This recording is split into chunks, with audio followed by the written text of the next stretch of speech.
Bom dia, meus irmãos. Bom dia aos amigos que nos veem também pela internet. Um dia de sol gostoso, mas ainda de quarentena.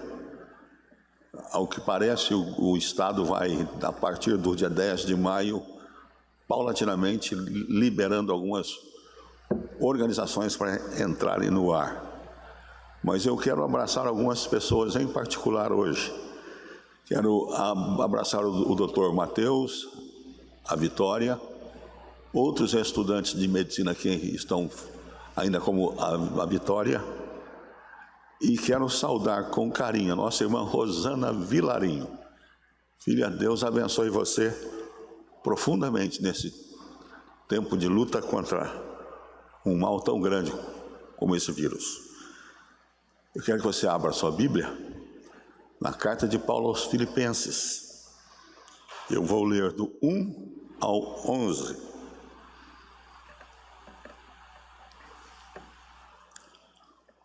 Quanto mais, irmãos meus, alegrai-vos no Senhor. A mim não me desgosta, e é segurança para vós outros, que eu escreva as mesmas coisas. Acautelai-vos dos cães, acautelai-vos dos maus obreiros, acautelai-vos da falsa circuncisão, porque nós é que somos a circuncisão, nós que adoramos a Deus no Espírito e nos gloriamos em Cristo Jesus e não confiamos na carne. Bem que eu poderia confiar também na carne. Se qualquer outro pensa que pode confiar na carne, eu ainda mais. Circuncidado ao 8º dia, da linhagem de Israel, da tribo de Benjamim, hebreu de hebreus, quanto à lei, fariseu, quanto ao zelo perseguidor da igreja, e quanto à justiça que há na lei, irrepreensível. Mas o que para mim era lucro, isto considerei perda por causa de Cristo.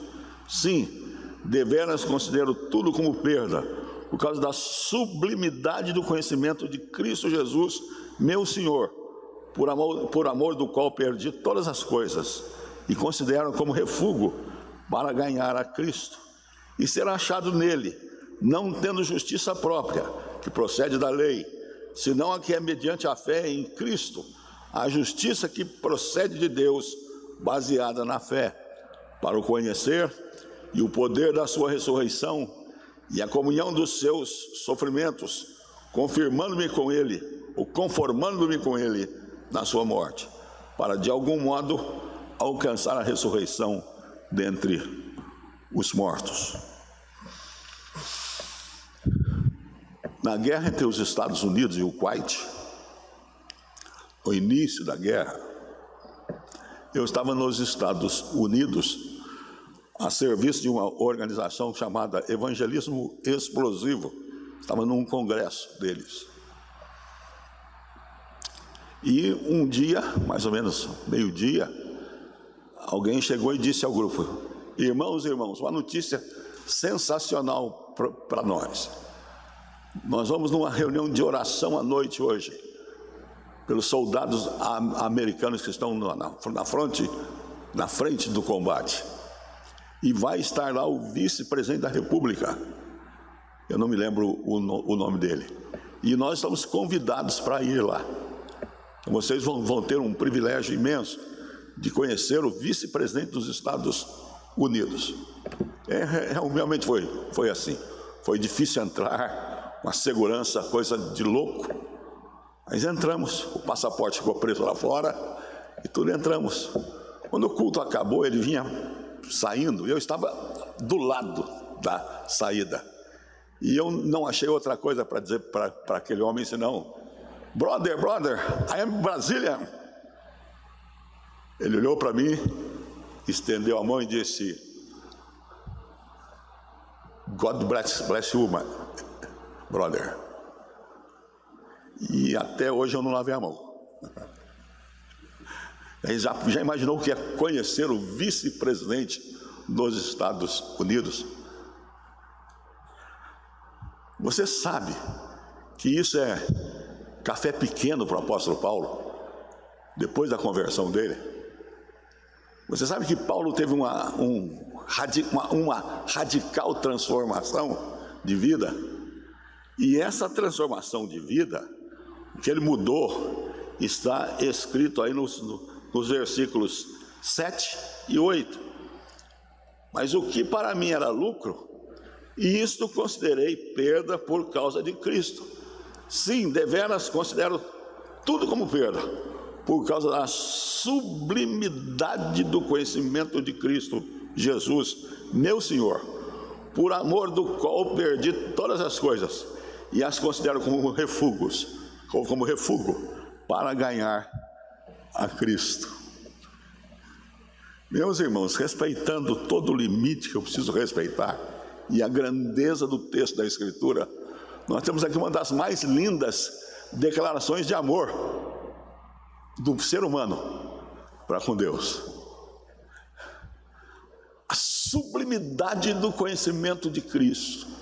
O que eu mais quero conhecer neste mundo, disse o apóstolo Paulo, depois da sua conversão, é Jesus. É Jesus. E eu o amo tanto, que eu joguei tudo fora da minha vida para ficar com Jesus. Todo o texto gira em torno dessa ideia. Então eu quero falar com você hoje sobre a justiça de Cristo. Muda a nossa adoração. A justiça de Cristo muda a nossa adoração. Veja bem que o apóstolo Paulo começa no versículo 2 e no 3, ele tem dois pares de exemplo disso. Ele vai dizer o que são os que não têm a justiça de Cristo e nós que temos a justiça de Cristo. E ele faz mais. Ele diz 3 vezes àqueles crentes: acautelai-vos, acautelai-vos, acautelai-vos. E essa palavra é muito forte. Preste atenção, preste atenção, preste atenção. Por quê? Ele diz assim, olha: acautelai-vos de quem? Dos cães. Acautelai-vos dos cães. Mas você tem medo de cachorro? Eu tenho muito medo. Mas não é cão aqui nesse sentido. O judeu chamava todo o gentio de cão. E não havia o cão doméstico. Os cães viviam na rua, comiam tudo que podiam, eram quase que destruidores de lixo. Então ser chamado de cão naquele tempo era uma ofensa enorme. E Paulo não faz o politicamente correto. Vossa Eminência sabe, está errado. Não, ele diz claramente: há um grupo de pessoas que são obreiros maus, são como os cães. Mas ele diz mais: acautelai-vos dos mal-obreiros. Paulo diz que na igreja de Cristo já havia gente má, gente incompetente, gente descrente, gente sem firmeza na fé, gente firmada nas coisas erradas. E ele diz: tomem cuidado, não é todo obreiro que chega aí dizendo para vocês a minha palavra, que ele é bom, não é, alguns não são. E ele fala aqui de falsa circuncisão. Acho que você sabe que a marca da natureza, da etnia do judeu, era a circuncisão. Todo judeu era circuncidado ao 8º dia. Mas Paulo não usa aqui a palavra circuncisão. Paulo usa uma palavra muito pesada e a nossa Bíblia não quis nem usá-la. Ele diz assim: há gente no nosso meio que são a favor da mutilação.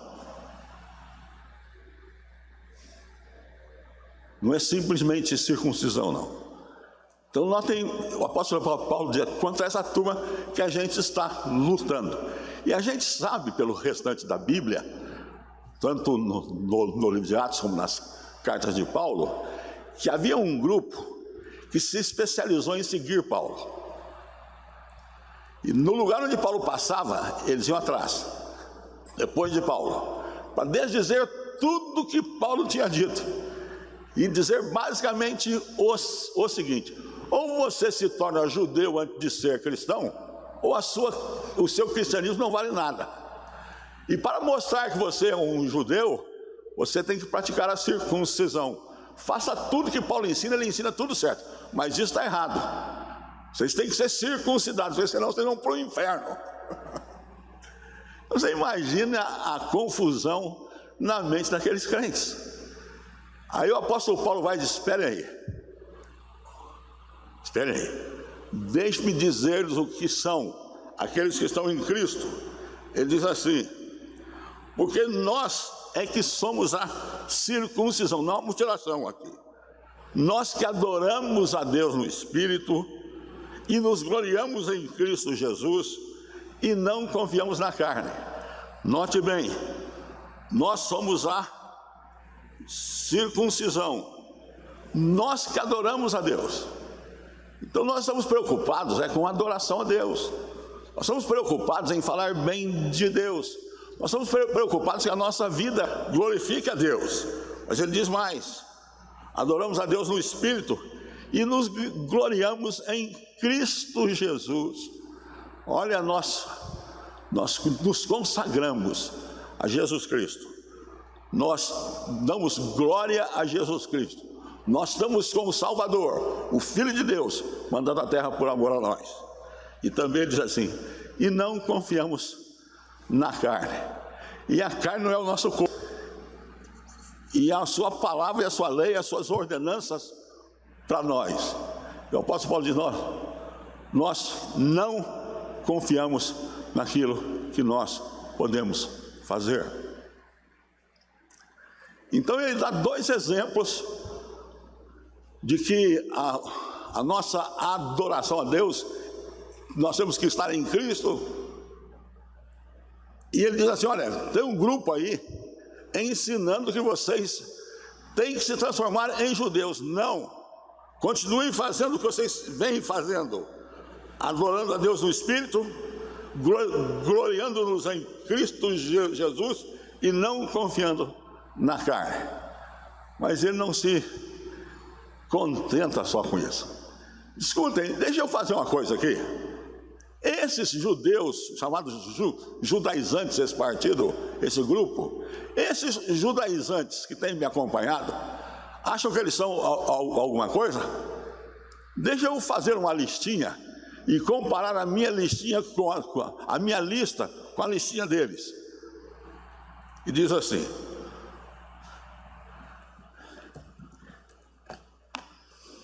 bem que eu poderia confiar também na carne. Se qualquer outro pensa que pode confiar na carne, eu ainda mais. Aí ele começa: circuncidado ao 8º dia. Todo judeu tinha que fazer. Passou, aprovado. Da linhagem de Israel, podia comprovar a sua ascendência. Até hoje é assim. Paulo diz: eu não sou prosélito, eu não cheguei aqui de fora não, eu sou da terra.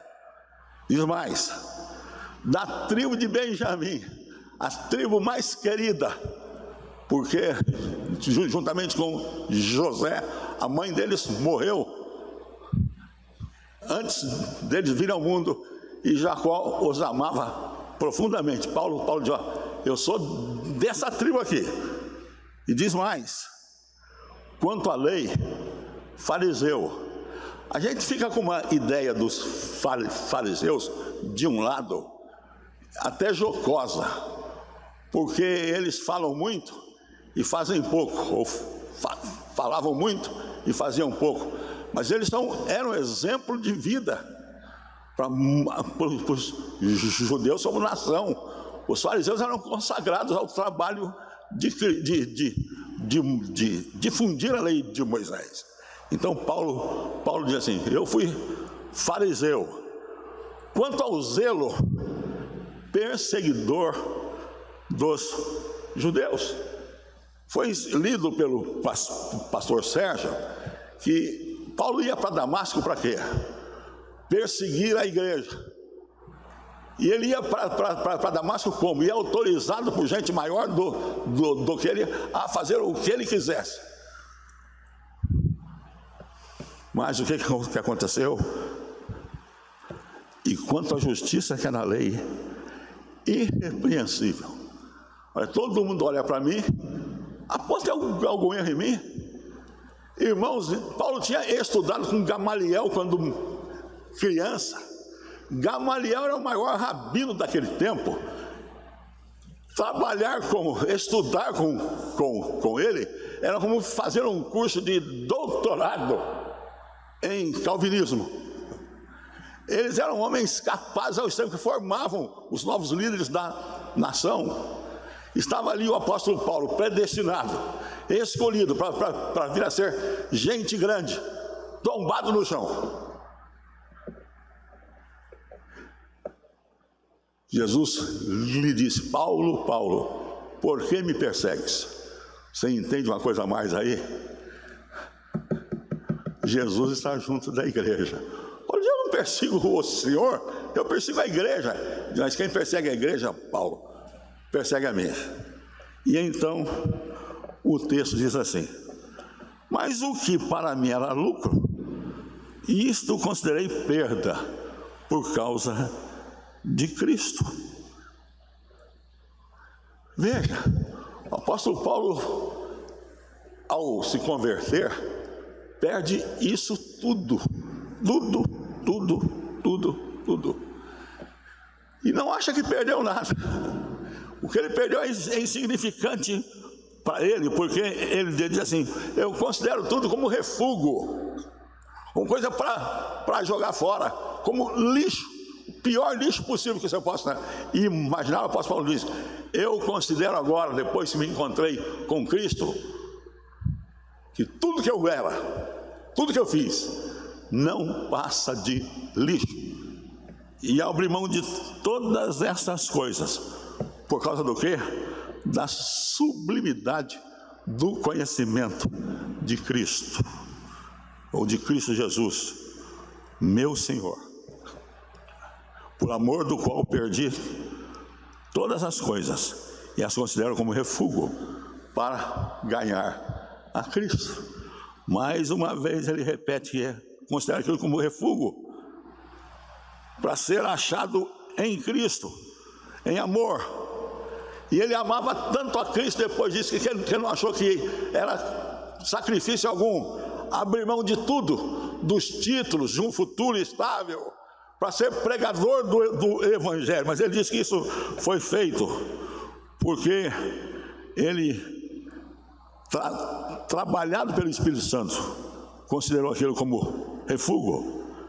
E diz assim mais: por amor do qual eu passei a amá-lo como a coisa mais importante da minha vida, e considerar tudo o resto para trás como refúgio. Mas ele continua: e ser achado nele, não tendo justiça própria, que procede da lei, senão a que é mediante a fé em Cristo, a justiça que procede de Deus, baseada na fé. E Paulo diz então duas coisas só: eu não tenho esse status hoje por causa da lei, eu tenho esse status hoje por causa da justiça que Jesus efetuou na cruz. Só que ele fala isso em linguagem quase que poética, e a gente fica impressionado. Então ele segue. O que é lei? Você precisa saber disso. A lei tem 3 princípios. A lei tem 3 finalidades. A lei tem a finalidade de condenar. A lei ela serve de aio para nos levar a Cristo. E ela tem a finalidade de agradarmos a Deus. E ela tem a finalidade serve como obras próprias, serve como um conceito alto de mim. Eu cumpro a lei, Deus tem que me receber. Lembra do fariseu que vai ao templo orar? Graças te dou, Pai, porque eu não sou como os outros. Eu jejuo 2 vezes, eu faço isso, eu faço aquilo, eu brinco. É como se aquele homem tivesse dito a Deus assim: Deus, Pai, o Senhor está de parabéns. O Senhor fez uma obra-prima quando me criou. E Paulo então continua e diz assim: senão, aqui é mediante a fé em Cristo, a justiça procedente de Deus, baseada na fé. Notem bem, nós pecamos em Adão.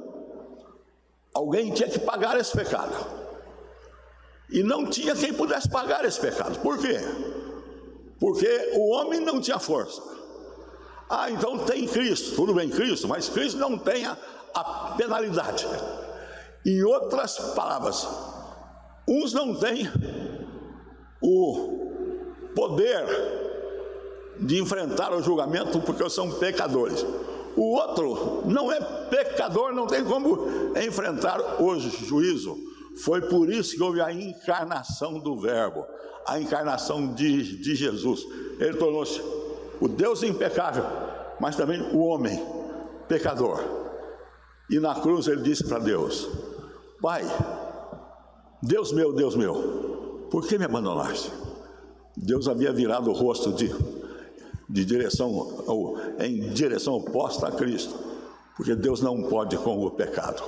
Enquanto Cristo sofria na carne, não a carne espiritualmente, essa carne aqui, enquanto Cristo sofria na carne o juízo pelos nossos pecados, mas principalmente o abandono do Pai, que foi 30 segundos, para Cristo era como que a eternidade. E o apóstolo Paulo diz então: eu estava entre 2 coisas: conhecer a Cristo através de tudo que eu fizesse as obras da lei, virasse um legalista, continuasse a ser um legalista, ou receber a justiça de Cristo e conhecê-lo. Mas não é conhecê-lo pura e simplesmente, não é conhecê-lo profundamente, que o apóstolo Paulo diz assim: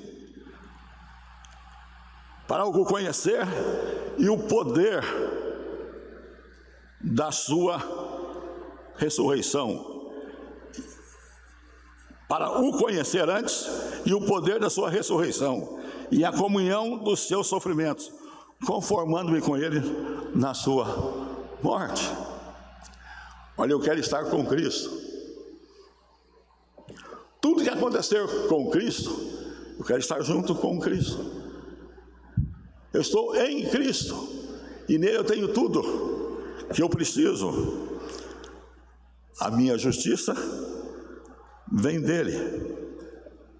O poder que o ressuscitou dentre os mortos, conforme descrito em Filipenses, está ao meu dispor. Mas eu quero ter comunhão com ele nos sofrimentos. E tem gente que não entende isso aqui. O meu sofrimento não leva ninguém para o céu, mas o meu sofrimento é a continuidade da prova de que Deus ama o eleito. Então ele diz assim: é bom que eu diga às pessoas, olha, ele diz isso aos filipenses: eu estou sofrendo aqui na prisão, viu? Mas aleluia, a guarda pretoriana está sendo convertida.